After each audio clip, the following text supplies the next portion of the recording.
बहुत अच्छा डेरिवेशन है, बहुत पूछा जाता है।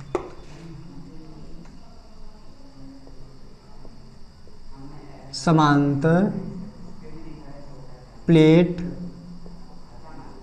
संधारित्र की धारिता का व्यंजक प्राप्त कीजिए।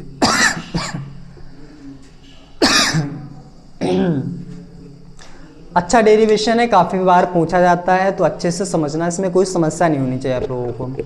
अगर इसे अच्छे से समझ लिया तो भैया बहुत अच्छी बात है, क्योंकि एक ये है और इसके बाद वाला डेरिवेशन लगातार आगे पीछे होते रहते हैं। दोनों अच्छे से डेरिवेशन समझना, एक समझ गए तो अच्छे समझ जाओगे। इसमें सबसे पहले कुछ चीज़ें हम लोग अपनी तरफ से सीखेंगे, बाद में जो चीज़ें आएंगी वो हम लोग सीखते ही रहेंगे। तो इसमें दिया गया समांतर प्लेट संधारित्र। संधारित्र का मतलब होता है कैपेसिटर, जो लगा रहता है पंखों में लगा रहता है। कभी देखा है ना, इतना छोटा होता है, वाइट होता है, इसी इतना छोटा होता है, उसके क्या कहते हो, अगर वो लगा है तो अपना पंखा चलता है, अगर वो नहीं लगा तो पंखा नहीं चलता है। तो वही होता है जो पंखे में लगाया जाता है, संधारित्र होता है। उसमें क्या होता है, हम लोग क्या करते हैं, दो प्लेटें लेते हैं। एक प्लेट ये हो गई, उस पर रहता प्लस का चार्ज, इससे कुछ दूरी पर रहता है दूसरी प्लेट, उस पे होता है माइनस का चार्ज। इनके बीच की दूरी कुछ रहती है, उसे हम लोग कहते हैं डी दूरी पर रहते हैं। मतलब संधारित्र क्या होता है, दो प्लेटें होती हैं, अपनी चालक प्लेटें होती हैं, एक पे प्लस का आवेश होता है, एक पे माइनस का आवेश होता है, और दोनों प्लेटों के बीच की दूरी डी होती है। और एक बात, इनके बीच में हम लोग कुछ ना कुछ फिल कर सकते हैं, ये अपनी कंडीशन फिक्स होती है। मतलब इनके बीच अगर कुछ अच्छा रख देंगे तो और अच्छा चालक बन जाएगा। ठीक है, तो पहले हम लोग ये निकाल लेंगे, फिर इसके अंदर कुछ रख करके वो निकाल लेंगे। उम्मीद है समझ में आया होगा।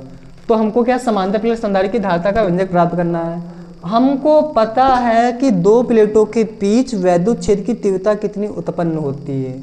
ये हम लोगों ने पिछले में पढ़ा था, E = कितनी होती है, वैद्युत क्षेत्र कितना होता है, सिग्मा अपॉन में एप्सिलॉन नॉट होता है। और प्लेटों का पृष्ठ आवेश घनत्व कितना होता है, sigma is equal to Q/A होता है। ये फॉर्मूले भी इसमें यूज होंगे, तो हम लोग ऐसे ही लिख रहे हैं ना। तो यहाँ पर इसके बारे में थोड़ी सी थ्योरी लिख लेंगे, फिर बताते हैं। देखो थ्योरी में क्या लिखोगे, माना एक समांतर प्लेट संधारित्र है, ठीक है, और जिसकी धारिता क्या होती है भैया, जिसकी धारिता C है। तो इसमें क्या है, इसमें दो प्लेट है ना, जो पहली प्लेट है प्लेट 1, प्लेट 2,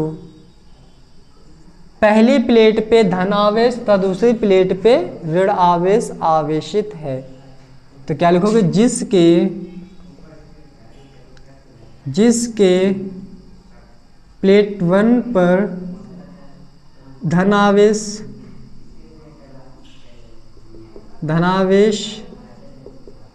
तथा P2 पर ऋणावेश स्थित है। ठीक है, स्थित हो गया। अब इन प्लेटों का क्या, जिसका पृष्ठीय आवेश घनत्व,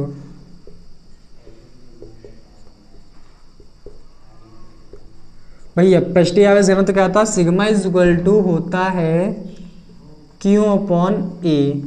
पृष्ठीय आवेश घनत्व का ये फॉर्मूला होता है Q, sigma is equal to Q/A, ये फिक्स रहता है वैल्यू। अब हमको क्या करना है, हमको पता क्या, दो प्लेटों के बीच उत्पन्न वैद्युत क्षेत्र, दो प्लेटों के बीच वैद्युत क्षेत्र कितना उत्पन्न होता है, इज इक्वल टू ये होता है सिग्मा अपॉन में एप्सिलॉन नॉट। और हम लोगों को पता है यहाँ पर सिग्मा की वैल्यू क्या रखी जाएगी, सिग्मा की वैल्यू रखी जाएगी क्यू अपॉन में ए, या फिर हम लोग लिख सकते हैं सिग्मा की जगह पे क्यू नीचे ए और एप्सिलॉन नॉट। ये वैद्युत क्षेत्र इतना उत्पन्न होगा भैया, ये बात याद रखना, ठीक है। इतना हो गया। अब हमको निकालना क्या है, निकालना है धारिता। तो सबसे पहले हम लोग ई निकालते हैं और धारिता का फॉर्मूला क्या होता है, सी बराबर क्यू अपॉन वी होता है। अब चाहिए हमको वी, तो वी निकालने के लिए हम लोगों को एक फॉर्मूला हम लोगों ने बताया था, वी बराबर क्या होता है, ई और कितनी दूरी है, ये होता है फॉर्मूला। तो प्लेटों के बीच विभव,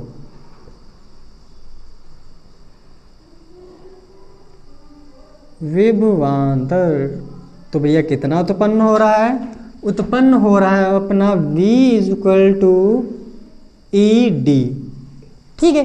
ई तो इसका वैद्युत क्षेत्र था, डी का मतलब दूरी भी कितनी थी, दूरी कितनी थी, अपनी दूरी तो डी ही थी। अब हम लोग ई की वैल्यू रख देंगे, ई की वैल्यू कितनी है, ई की वैल्यू इतनी है, क्यों, ए एप्सिलॉन नॉट और साथ में आ जाएगा डी। तो भैया ये तो वी निकल आया। हम लोगों ने वी क्यों निकाला है, हमको रखना है कहाँ पर, धारिता के फॉर्मूले में। तो धारिता का फॉर्मूला लगा तो बस काम खत्म हो गया। तो लिखते हैं चालक की धारिता, तो चालक की धारिता, तो भैया धारिता का फॉर्मूला क्या होता है, सी बराबर क्यू बट्टे में वी होता है। तो सी बराबर ऊपर आ जाएगा क्यू और वी की वैल्यू ये होती है, तो उठा के यहाँ पर रख दो, Q D A epsilon not. Q से क्यू कट गया, सी बराबर नीचे वाला ऊपर जाएगा, ए और एप्सिलॉन नॉट नीचे क्या आ जाएगा, डी आ जाएगा। ये होता है मेन फॉर्मूला, जो कि अपना प्रूफ हो गया है। उम्मीद है समझ में आया होगा। एक बार हम फिर से समझा दे रहे हैं ताकि आप लोगों को अच्छे समझ में आ जाए। देखो क्या था, हमारे पास थी एक समांतर प्लेट संधारित थी जिसकी धारिता क्या थी, सी थी, जिसकी जो पहली प्लेट है उस पर धन आवेश तथा दूसरी प्लेट पर ऋण आवेश एक समान रूप से वितरित था, और इनके बीच की दूरी क्या थी, इनके बीच की दूरी क्या है, डी है। अब प्रत्येक प्लेट का जो रेखीय आवेश घनत्व है, मतलब नहीं पृष्ठ आवेश घनत्व वो कितना है, sigma is equal to Q upon A है। और हमको पता है दो प्लेटों के बीच वैद्युत क्षेत्र कितना उत्पन्न होता है, दो प्लेटों के बीच उत्पन्न वैद्युत क्षेत्र इतना होता है, E is equal to sigma upon में एप्सिलॉन नॉट। तो सिग्मा के जगह पे हम लोग पुट क्या कर सकते हैं, क्यू अपॉन ए। तो सिग्मा के जगह पे हम लोगों ने क्यू और ए रख दिया, एप्सिलॉन नॉट ऐसे लगा दिया।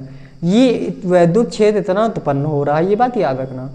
फिर भैया जब प्लेटों के बीच विभवांतर हमको निकालना है, विभवांतर के हम लोग क्या करेंगे, फॉर्मूला लगा देंगे, V इज इक्वल टू कितना वैद्युत क्षेत्र है और दूरी कितनी, दोनों को मल्टीप्लाई करना पड़ेगा। E हमको पता है इतना है, उठा के हम लोगों ने ये रख दिया, D को इसे रखा है, फिर ठीक है। विभव भी निकल आया। जो जब विभव निकल आएगा तो हम लोग क्या करेंगे, अपना लगाएंगे धारिता का फॉर्मूला। तो हम लोगों ने धारिता का, चालक की धारिता लगा लिया। तो धारिता मतलब C बराबर क्यू अपॉन वी, तो फॉर्मूला होता है मेन वाला। तो हम लोगों ने क्यू की वैल्यू ऐसे रखी और V के जगह पे ये पूरी वैल्यू उठा के यहाँ पर पुट कर दी। क्यू से क्यू खत्म हो गया, जो नीचे वाला होता है ऊपर जाता है और नीचे वाला नीचे रहता है। ये मेन फॉर्मूला प्रूफ हो गया है। इस अच्छी उम्मीद है समझ में आया होगा। तो आप लोग इसका स्क्रीनशॉट ले लो अच्छे से, हाँ ठीक है, ले लिया होगा स्क्रीनशॉट। इसको इरेज करते हैं, इसके बाद वाला डेरिवेशन हम लोग अच्छे से समझ लेते हैं। तो इसको इरेज करते हैं ना हम लोग।